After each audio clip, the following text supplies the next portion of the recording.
Assalamualaikum warahmatullahi wabarakatuh. Halo guys, perkenalkan saya Andi MV03 dari Brebes, Jawa Tengah.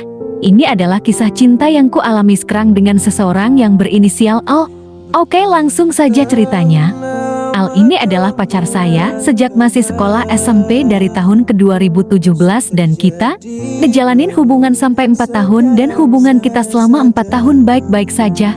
Dan untuk keluarga sudah saling kenal dan sudah kerap. Di tahun 2021 kita ditakdirkan untuk berpisah karena keadaan. Padahal kita masih sama-sama masih sayang dan cinta. Dan kemudian saya memutuskan untuk merantau di Tangerang untuk mencari rezeki. Seling 2 tahun kemudian di bulan Februari tahun 2023 saya mendengar kabar bahwa dia sudah dilamar sama seseorang yang udah dijodohkan oleh orang tuanya. Tetapi Al tidak begitu cinta sama laki-laki tersebut. Dan beberapa bulan ke depan katanya lamaran tersebut dibalikan lagi sama laki-laki tersebut dikarenakan tidak bisa memaksakan sebuah hubungan. Dan di bulan April tahun 2023 kita dipertemukan kembali untuk menjalin hubungan lagi dan memulai buka lembaran baru. Kebetulan waktu itu saya masih di Tangerang dan dia di kampung, jadi kita LDR. 2 minggu kemudian dan di hari itu juga saya merasakan curiga atau ada yang ngeganjal.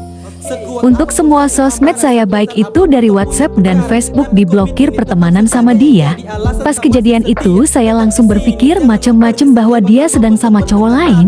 Dan feeling saya pada waktu itu tidak meleset dan benar terjadi.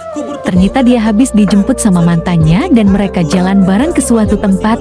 Dan ternyata yang ngeblokir sosmed saya adalah laki-laki tersebut dikarenakan dia cemburu.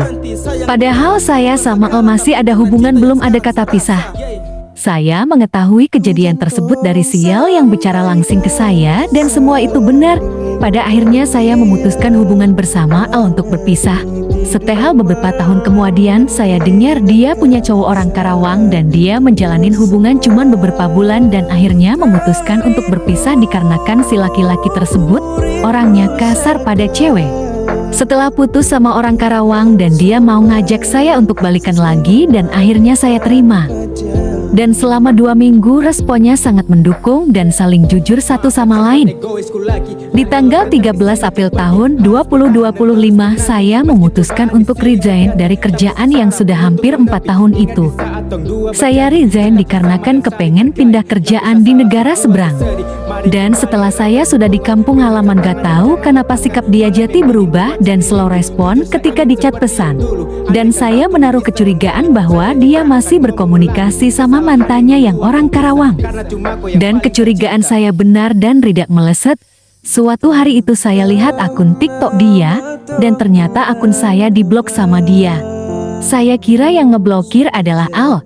Ternyata yang ngeblokir akun saya adalah mantannya itu yang orang Karawang itu. Saya cek pakai akun saya yang satu lagi, ternyata dia bikin VT seolah-olah dia masih ada hubungan sama mantannya itu. Dan di hari itu juga saya langsung mempertanyakan semua itu kepada Al. Dan jawaban dari dia bikin saya terkejut. Ternyata selama saya menjalin hubungan sama El, dia tidak rasa sayang atau cinta kepada saya. Tinit dia masih ada rasa dan cinta sama mantannya yang itu sampai memihak ke dia. Di malam hari itu saya langsung beranjak pergi menemui Al di rumahnya.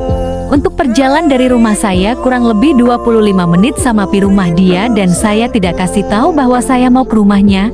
Di pertengahan perjalanan saya terjebak hujan dan beberapa kali saya berteduh dikarenakan hujan lebat dan saya tidak bawa jas hujan. Setelah hampir sampai gak tahu kenapa motor saya susah hidup dan gak mau jalan. Setelah saya bongkar-bongkar sendiri di tengah-tengah perjalanan dan sambil nunggu hujan reda. Setelah hujan reda agak gerimis sedikit masih saja motor saya belum bisa jalan. Di sisi lain saya menelpon El tetapi tidak diangkat sampai beberapa kali dan pesan juga tidak direspon oleh dia. Padahal posisi saya lagi susah dan butuh pertolongan dikarenakan motor saya belum bisa jalan.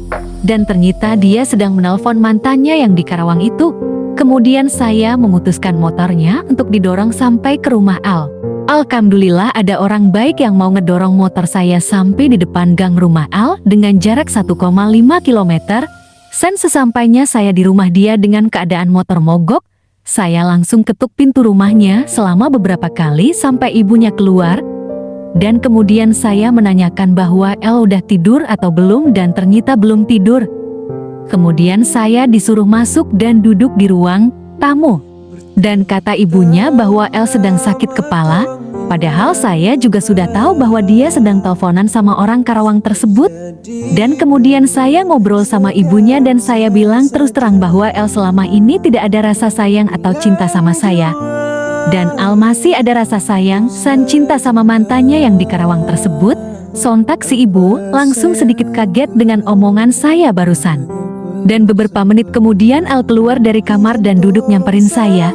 Di sela-sela pembicaraan saya sama sang ibu, Al hanya diam dengan wajah kaku dengan sifat atau perilaku yang Sia berikan kepada saya.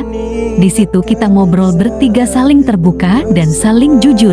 Sehabis itu, saya memutuskan untuk mengakhiri hubungan yang udah dijalanin dengan rasa sedikit kecewa dan sakit hati. Beberapa jam kemudian, saya izin pamit untuk pulang ke rumah dan saya ucapkan terima kasih sama El atas luka yang telah kau berikan padaku. Padahal saya udah niat cari rezeki di negara seberang untuk modal menikahi Al dengan jangkau 2 tahun ke depan. Dan hubungan itu selesai dengan ending yang sangat mengecewakan. Pesan dari saya, jangan pernah jatuh cinta sama orang yang baru putus, karena itu cuman bisa buat nyembuhin lukanya dia, dan setelah luka itu sembuh dan berakhir dia kembali ke masa lalunya. Aku yang menemani dia di saat dia terluka ternyata berakhir menyakitkan. Bagaimanapun berjuang nek SING masa lalu tetap bisa menang. Sekian kisah saya. Saya ucapkan terima kasih telah mendengarkan kisah saya. Wassalamualaikum warahmatullahi wabarakatuh. Sayang mengalah, bukan sekala tapi karena cinta yang sekarang saya rasa. Hujan tolong sampaikan salam dingin untuk dia, hangati tidur malam dan ingatkan saat tung bersama. Ku terindu, rindu sekali. Tuhan sumpah setengah mati tanpa jalan. Maafkan sifat egoisku lagi, dan tolong tetap di sini jangan pergi. Harus bertahan dan terus menanti, meski cobaan di silih berganti. Tak putus harapan untuk menepi. Ingat di saat tong dua berjanji tetap bersama dan saling hargai. Tapi saya salah buatku sedih. Mari kembali eratkan hubungan, genggam setangan dan jangan lepaskan. Malam yang dingin buat saya rindu. Jujur saya ingin seperti yang dulu. Andaikan waktu ini bisa kembali, saya janji tak akan mau mengulangi kesalahan yang membuat tong pisah. Karena cuma kau yang paling saya cinta. Bertahun-tahun lama tong hilang kabar. Su terjadi baru sekarang saya sadar. Bilang jujur